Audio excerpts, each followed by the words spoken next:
Alors dans cette vidéo, je vais continuer ma découverte de Redux. Et dans cette vidéo, le sujet va être de traiter une action dans le store. Et pour ça, on va utiliser le réduceur. Donc ça, c'est quelque chose qui n'est pas facile à comprendre. Parce que les exemples que l'on nous montre dans la doc officielle Redux, c'est pas des exemples pour débutants, quoi. Donc ça, c'est un schéma de principe qui vient de Redux. Donc les réducteurs, c'est ça. C'est une fonction qui est dans le store. Et c'est grâce à cette fonction que l'on peut modifier le state. Et on peut modifier le state grâce au réduceur lorsqu'il reçoit par le biais de la méthode dispatch une action pour lui dire ce qu'il doit faire. Donc quand une action a été créée et a été dispatch, donc dispatch c'est expédier, envoyer, le store a besoin de savoir ce qu'il doit faire avec cette action. Donc là on voit bien la méthode dispatch suite à un event handler, donc suite à un événement, et dans cette action, donc c'est un objet JavaScript, il y a la key type toujours, et après il y a la value, et on peut avoir une autre propriété comme le payload. Alors, c'est la fonction réduceur qui permet au store de savoir ce qu'il doit faire. Le réduceur va modifier l'état suivant l'action qu'il reçoit. Donc, c'est l'objet JavaScript que l'on a vu sur la photo. C'est la seule utilité du réduceur. Un réduceur prend un state et une action comme argument et il retourne toujours un nouvel état new state. Donc, dans un réduceur, il n'y a que deux arguments, le state ou preview state, ça dépend comment on veut l'appeler, et une action. Et donc, il retournera toujours un nouvel état, un nouvel objet state. La fonction réduceur doit toujours renvoyer une nouvelle copie du state et ne jamais modifier le state directement. Le state est en lecture seule. Un réduceur est une fonction pure. Une fonction pure est une fonction où la valeur de retour est déterminée par ses valeurs d'entrée et sans effet de bord, donc sans modifier les variables. Un réduceur est une fonction pure qui va prendre le state et une action et créer un nouveau state modifié ou pas, suivant l'action, et le retourner. Donc là, dans la documentation, tu as les règles des réduceurs. Donc là, ils te disent qu'un effet secondaire est tout changement d'état ou de comportement qui peut être observé en dehors du renvoi d'une valeur à partir d'une fonction. Certains types d'effets secondaires courants sont des choses comme le logging, enregistrer une valeur dans la console, enregistrer un fichier, définir un minuteur, faire des requêtes AJAX, modification d'un état qui existe en dehors d'une fonction ou mutation d'argument en une fonction, générer des nombres aléatoires ou aléatoires uniques. Bon, dans un réduceur, on ne peut pas faire de requête AJAX. Donc un réduceur plus l'action, ça va mettre à jour le state dans le store. Bon, l'action, il faut qu'elle soit dispatch aussi. Un réduceur va permettre la modification du state en réponse au dispatch d'une action. Donc un réduceur va permettre la modification du state dans le store en réponse au dispatch d'une action. Donc là, on va voir ça dans Visual Studio Code. Donc ça va te faire une fonction réduceur. Elle reçoit une action de type login et elle retourne un state avec la value à true. Ok, donc là, on va voir cette fonction-là. Donc la fonction réduceur, c'est du JavaScript natif. Donc là, je laisse la console ouverte à côté, mais ça sert à rien, on va le voir. Donc là, j'ai mon réduceur. Ici, donc ça, c'est un réduceur basique. Et on a vu dans mon petit document que dans un réduceur, il y a deux arguments. Donc ça, je vais l'enlever, ça. State égale, ça, je le vire. C'est la définition du state, je le vire. Donc le deuxième argument, c'est comme ça. Et c'est action. Donc là, tu as l'argument action. Donc le réduceur, il est passé là dans le create store, donc dans le store. Donc ça vient d'ici. Donc là, le state, il faut lui mettre un state initial, le state de départ. Donc ce que l'on peut faire, c'est, on marque ça comme ça, default state. Donc ça, c'est la notation ES6.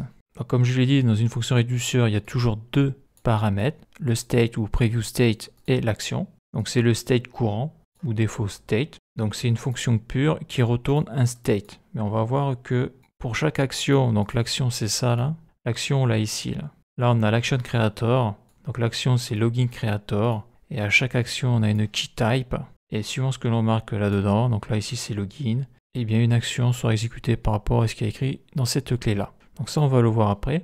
Donc là je vais revenir sur mon default state. Donc le default state il faut le définir, const default state, dedans on y met un objet.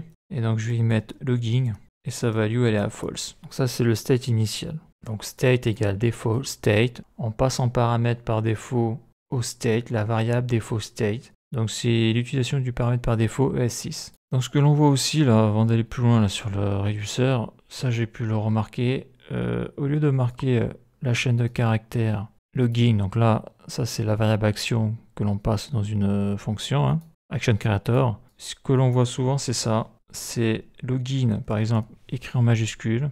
Et ici, on va y voir une variable, const, login, et dedans on va y mettre la chaîne de caractères, par exemple l'action qui va être demandée qui sera login.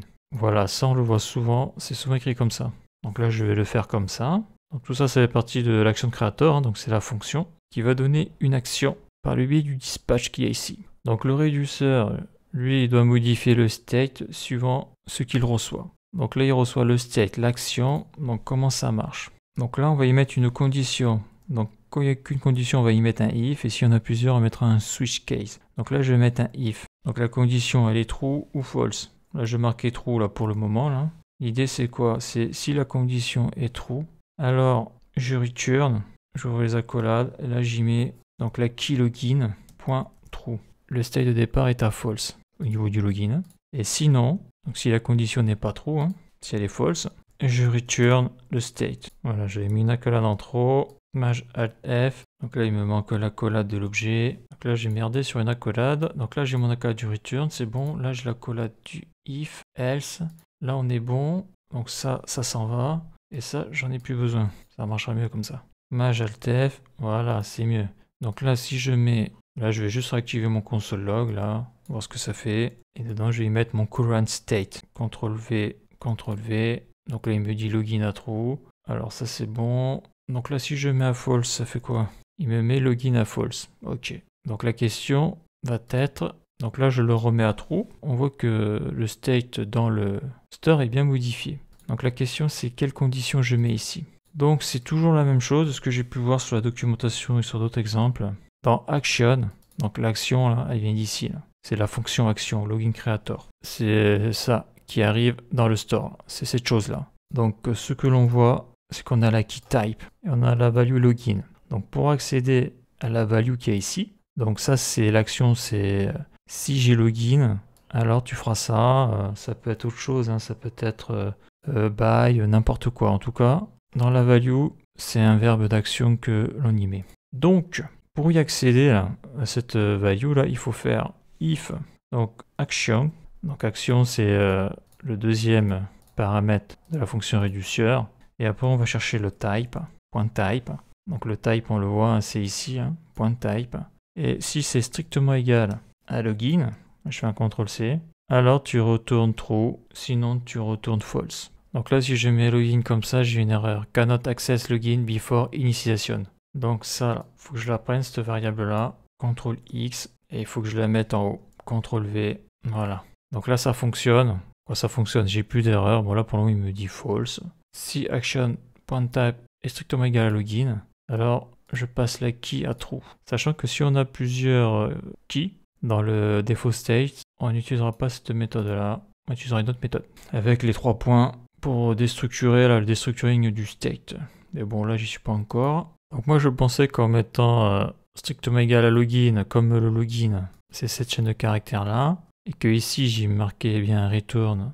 Donc dans le tag, j'ai bien mis un login pour la fonction l'action creator. Je pensais que ça me l'aurait mis à login à true, et en réalité non. Donc peut-être que j'ai fait une fausse manip, mais en gros voilà l'idée du réduceur. Donc c'est elle qui va modifier le state dans le magasin, dans le store. Il lui faut 2 paramètres, le state et l'action. L'action provient toujours d'une fonction creator, donc la fonction plus dedans la variable action que j'ai mis directement en propriété ici. Donc là ce que j'ai marqué ici ça sert plus à rien, mais voilà. Et après le store.dispatch, on dispatche cette fonction là, l'action creator, et grâce à ça après on peut accéder à l'action.type. Donc voici le petit schéma là avant de finir la vidéo, et donc la suite dans le prochain épisode.